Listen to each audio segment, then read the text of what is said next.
டேய் குரு நானா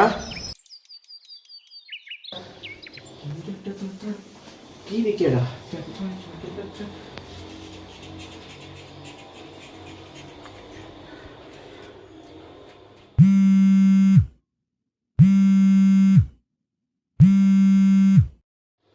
சொல்லு மச்சான்.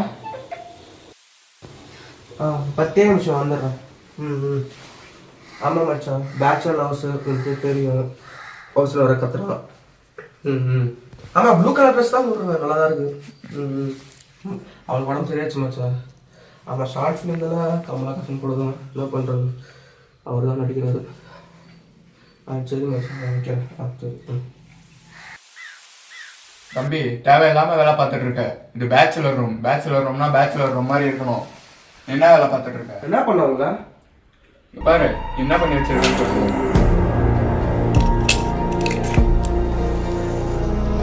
யாரு இது? இல்லைன்னா போன வாட்டி ஆளை கூப்பிட்டு வந்த. உங்களுக்கு தெரியுமா, அவனுக்கு உடம்பு சரியில்லை, அந்த ஒரு காரணத்துல தான் கூப்பிட்டு வந்தோம். சரி, நான் ஒன்றும் நீங்க நினைக்கிற மாதிரிலாம் போனோம். போன வாரம் உங்க அம்மா அப்பா அவங்க சொந்தக்காரங்களை கூப்பிட்டு வந்தீங்க, அவங்க கூப்பிட்டு போயிருக்காங்க. நீங்க அவங்க கிட்ட கேட்டு பாருங்களா. எங்க வீட்டுல யாரும் இப்படியெல்லாம் பொட்டு வைக்க மாட்டாங்க. போய் உங்க கேர்ள் ஃப்ரெண்டை கேட்டு பாரு. நோ, இது பழைய பொட்டு, ஒன்றும் லேட்டஸ்டா இல்லை, பழைய பொட்டு. இது அவன் யூஸ் பண்ண மாட்டான்னு எனக்கு தெரியும். நீங்க தான் உங்க ஃபேமிலியில போய் கேட்டு பாருங்க, அவங்க வேணா விட்டு வந்திருக்கலாம்ல. உங்க அம்மா காலத்துல மாதிரி போட்டு ஒன்னும் யாரும் யூஸ் பண்ண மாட்டான். சரி, நீ போயிட்டு வா, கொஞ்சம் நேரம் பேசிடலாம். போயிட்டு வந்து பேசுறதுலாம் ஒன்றும் இல்லை. டேய், லாக் போட்டு போடா.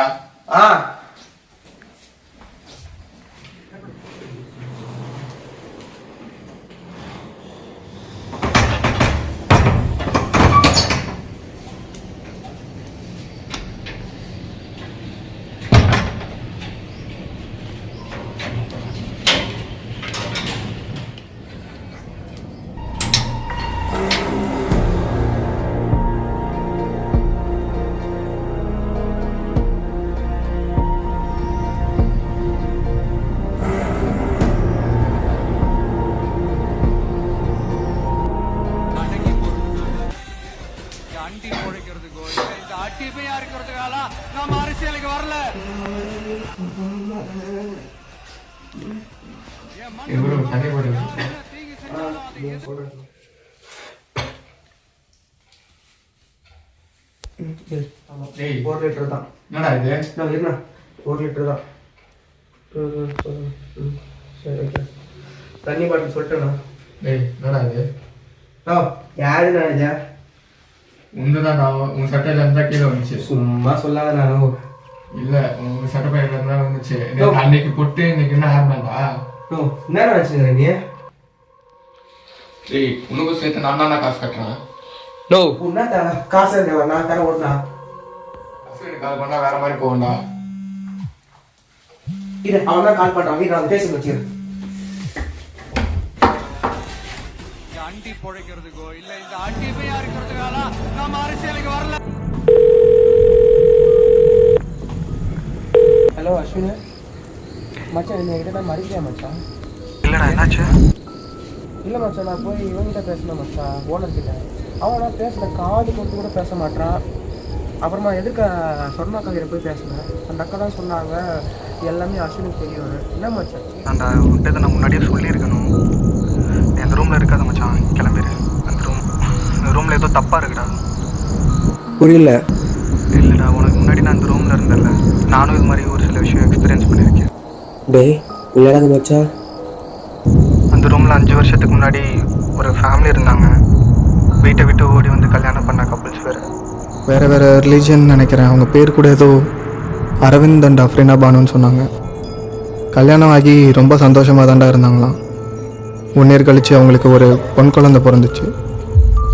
அப்புறம் கொஞ்சம் கொஞ்சமாக பொண்ணு வீட்டில் அவங்க அண்ணெல்லாம் அப்பப்போ பாப்பாவையும் அவங்க தங்கச்சியும் பார்க்க வந்ததாக சொல்கிறாங்க. எல்லாம் சந்தோஷமாக தாண்டா போயிட்டு இருந்துச்சு. பட் அவங்களுக்கு குழந்தைக்கு ஒரு 2 வயசு இருக்கும்போது பாப்பாவுக்கு ஆட்டிசம் இருக்கதா டயக்னோசிஸ் பண்ணாங்க. அரவிந்துக்கும் ஒர்க்கில் ஏதோ பிரச்சனை இருந்ததாக சொன்னாங்க.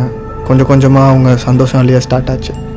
ஒரு பக்கம் பாப்பாவோட அந்த டயக்னோசிஸ் அவளை எப்படி சமாளிக்கிறதுன்னு 2 பேத்துக்கும் மெச்சூரிட்டியே இல்லை. இன்னொரு பக்கம் அரவிந்துக்கும் வேலை போயிடுச்சு. ஸோ ஃபினான்ஷியலாக ஸ்டெபிலிட்டி இல்லாமல் அந்த குடும்பம் ரொம்ப கஷ்டப்பட்டுச்சு.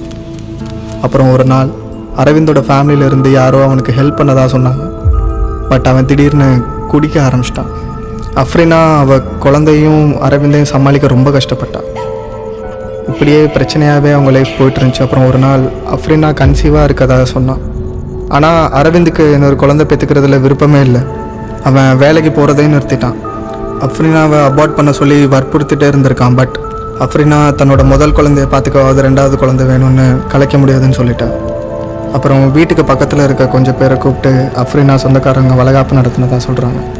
அதில் அரவிந்துக்கு கொஞ்சம் கூட விருப்பமே இல்லை. இது அவங்க 2 பேருக்குள்ளே பிரச்சனை பெருசாகி எனக்கு நைட்டே அரவிந்த் தான் மேலேயும் தன் குடும்பத்து மேலேயும் பெட்ரோல் ஊற்றி செத்துட்டதாக சொல்கிறாங்க. இன்னும் கொஞ்சம் பேர் அஃப்ரினாவோட சொந்தக்காரங்க தான் அந்த குடும்பத்தை கொண்டுட்டதாக சொல்கிறாங்க. அதான் மச்சான் சொல்கிறேன், நீ அங்கே இருக்காத, கிளம்பிடு. ஏ குரு, டேய் மச்சான், இரு மச்சான், வினோத் போகிறாங்க, வரான், இருடா.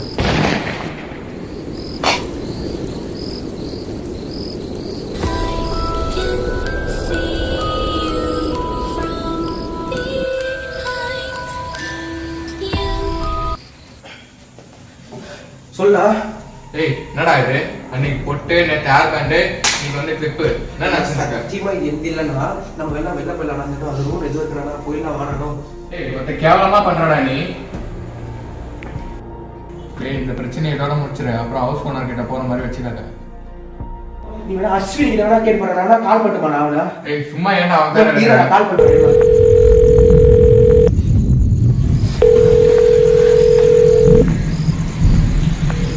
சொல்கிறான். ஹலோ சார், நீ சொன்ன பார்த்தியா அதே மாதிரி இங்கே ஒரு கிளிப்பு இருந்துச்சு மச்சா. நேற்று கிளிப்பு, முந்தா நேற்று ஹேர் பேண்டு, அது மாதிரி பொட்டு மச்சா. என்ன மச்சா பண்ணுறது?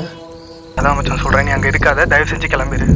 மச்சா இல்லை, இங்கே யார் இருக்கா கண்டுபிடிக்கணும். விளாட்டான விஷயம்ல, ரிஸ்க்கான மேட்ரு. முதல்ல நீ அங்கே கிளம்ப இருந்து.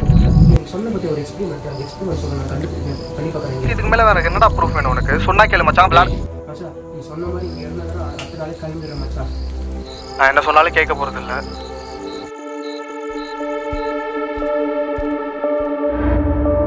இது வெஸ்ட்டில் ஒர்க்காக இருக்குது, ஆனால் நம்ம ஊருக்கு எப்படின்னு தெரில. ஒரு ஈவினிங் டைம் போல் இதை பண்ண. அப்போ வினோத் பிரச்சனை இல்லை, நாளைக்கு அவனுக்கு நைட் ஷிஃப்ட் தான். சரி ஓகே. ஒரு சாயந்தரம் 6 மணிக்கு மேலே இருந்தால் நல்லாயிருக்கும், சன்லைட்லாம் எதுவும் இல்லாமல். நீ ரூமை ஃபுல்லாக நீட்டாக தொடச்சி க்ளீன் பண்ணி வச்சிரு. ரூமில் எந்த ஒரு எலக்ட்ரானிக் டிவைசஸும் ஆனில் இல்லாத மாதிரி பார்த்துக்கோ. வீட்லேயும் உன்கிட்டையும் எந்த ஒரு பாசிட்டிவ் சைன்ஸ் இல்லாத மாதிரி பார்த்துக்கோ. அப்புறம் இந்த எக்ஸ்பெரிமெண்ட்டுக்கு தேவையான 3 கேண்டில், ஒரு பிளாக் த்ரெட் எடுத்துக்கோ.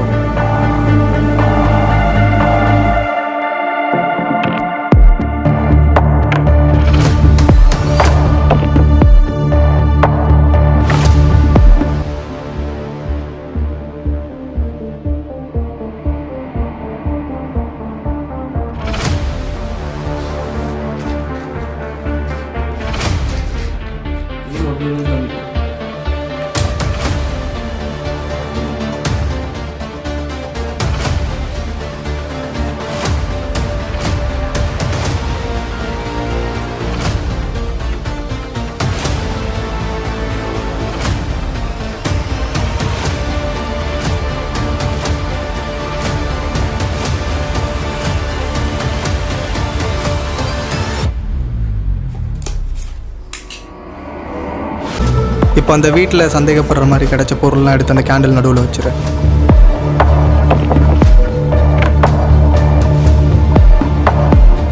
இப்போ உன் ஆள்காட்டி விரல்லேருந்து 2 சொட்டு ரத்தத்தை அந்த கேண்டில் நடுவில் விடு. நீ ரத்தத்தை விட்டு அடுத்த 3வது நிமிஷம் அங்கே இருக்காது, வெளியே வந்துடு. 10 நிமிஷம் கழித்து உள்ளே போய் பாரு. அப்படி அங்கே உண்மையிலே ஏதாச்சும் இருந்துச்சுன்னா கேண்டில் அணைஞ்சிருக்கும். நீ நடுவில் வச்ச பொருள் எதுவும் இருக்காது. நல்லா ஞாபகம் வச்சுக்க மச்சான். நீ ரத்தத்தை விட்டு அடுத்த 3வது நிமிஷம் உள்ளே இருக்காது, வெளியே வந்துடு.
பண்ணுறேன்.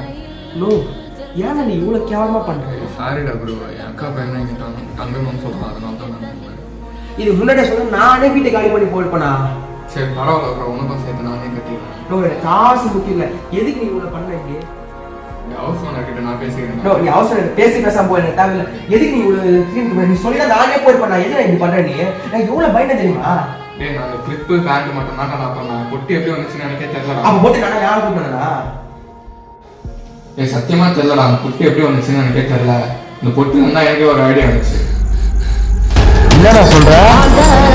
சத்தம் என்ன சத்தம்